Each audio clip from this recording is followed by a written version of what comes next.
Par contre, on aurait cruellement besoin d'une Catalogne indépendante à entendre les Catalans. Oh, quelle coïncidence.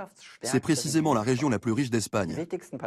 Les nationalistes catalans, comme leurs confrères écossais, appellent donc de leur vœu un référendum pour ou contre l'indépendance.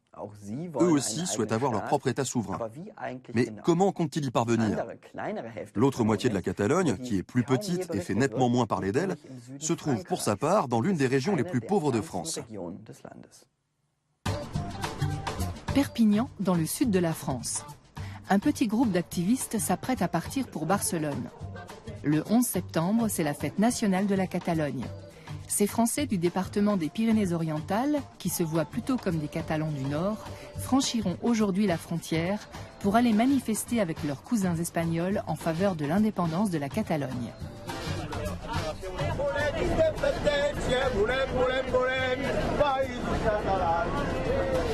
Guillem et Julia, deux fervents militants catalans, sont de la partie.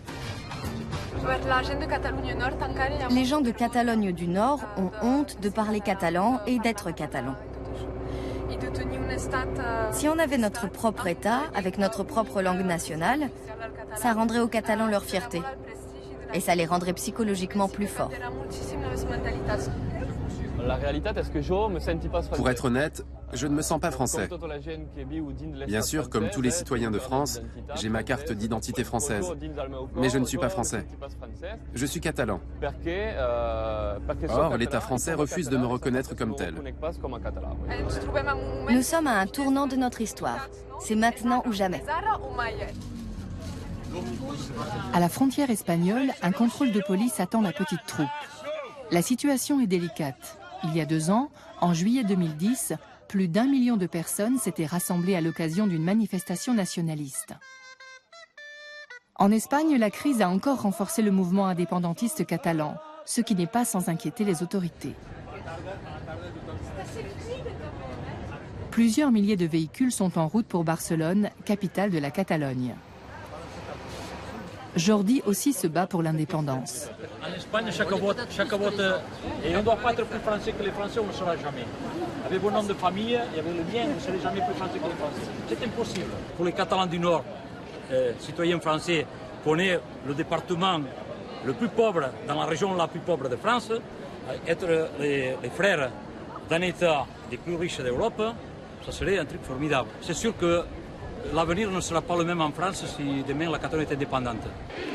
1,5 million de Catalans sont rassemblés ici pour réclamer un référendum sur l'avenir de leur région. S'ils souhaitent faire sécession, c'est à la fois pour des raisons économiques et culturelles. Du côté espagnol, la communauté autonome de Catalogne possède déjà ses propres instances administratives. La langue et la culture catalane sont si présentes dans le quotidien des Catalans espagnols que pour eux, il ne peut y avoir qu'une conséquence logique. Voulons-nous exercer notre droit à l'autodétermination ?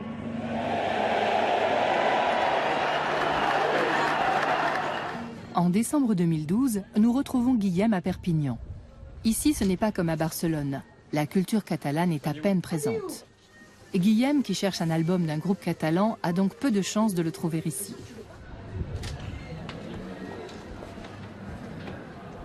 Vivre la langue au jour le jour en catalan, ici, c'est extrêmement difficile. Donc, tu es obligé d'aller dans des boutiques presque spécialisées, comme Bisque, comme la librairie catalane, où tu sais que là, tu n'auras pas de problème pour trouver un CD d'un groupe aussi bien d'ici que de Barcelone. Guillem préside un club de résistance culturelle.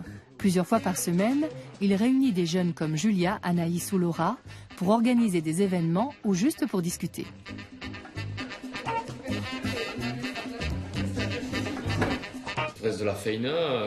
Je parle français toute la journée au travail. Alors le soir, ça fait du bien de retrouver des amis avec qui je peux parler ma langue, le catalan. C'est important que ce genre d'association existe pour maintenir la langue vivante. Parce que sinon, elle ne serait bientôt rien de plus qu'une langue morte qu'on enseigne à l'école. Il faut à tout prix éviter ça. Les responsables politiques de la Catalogne française devraient donc promouvoir davantage la culture régionale. Une étude a révélé que 60% des parents souhaitent que leurs enfants apprennent le catalan. Or, dans les faits, seulement 6% des enfants l'apprennent. La demande est incroyablement supérieure à l'offre. Il faut que ça change.